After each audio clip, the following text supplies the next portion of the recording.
I spent a lot of time with one particular person who was really brave and very vulnerable, and wanted to share that he had been in a really, really dark place and was not wanting to let his depression win.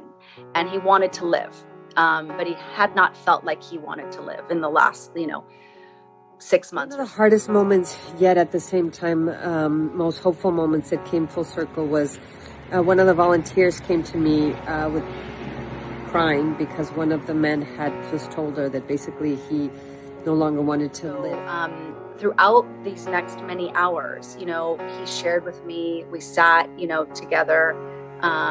One of his friends was nearby, and so both of us were, supporting him with presence, with words, with listening, lots of listening. Like that is... She understood and really, really got him and listened to him.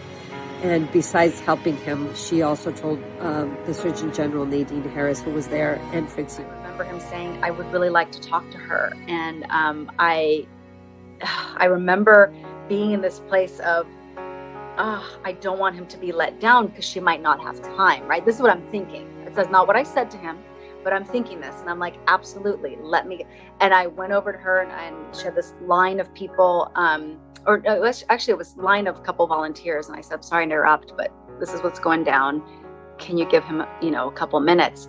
And what proceeded to happen was not just a couple minutes, but many, lots of time. And you could tell like how it felt for him to feel like he mattered that much. And then Fritzy also talked to him and we did a session with everybody.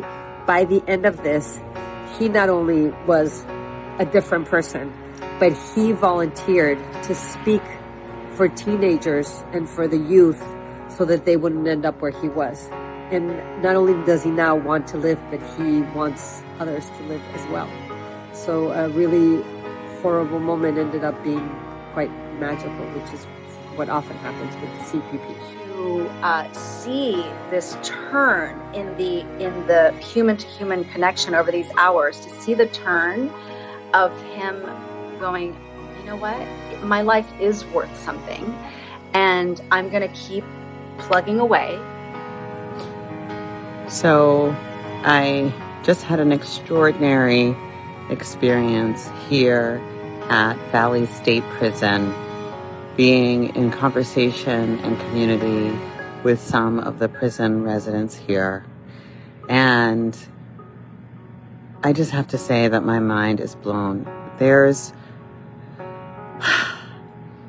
anyone who knows about the impact of adverse childhood experiences, it's residents of our state prisons.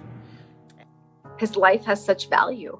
And so to see that he felt that, and I've heard that he's doing, he's hanging in there, and he's, excited to continue to develop the things that he has realized about himself and about his trauma. So, so it was a big day. It was a big, beautiful day.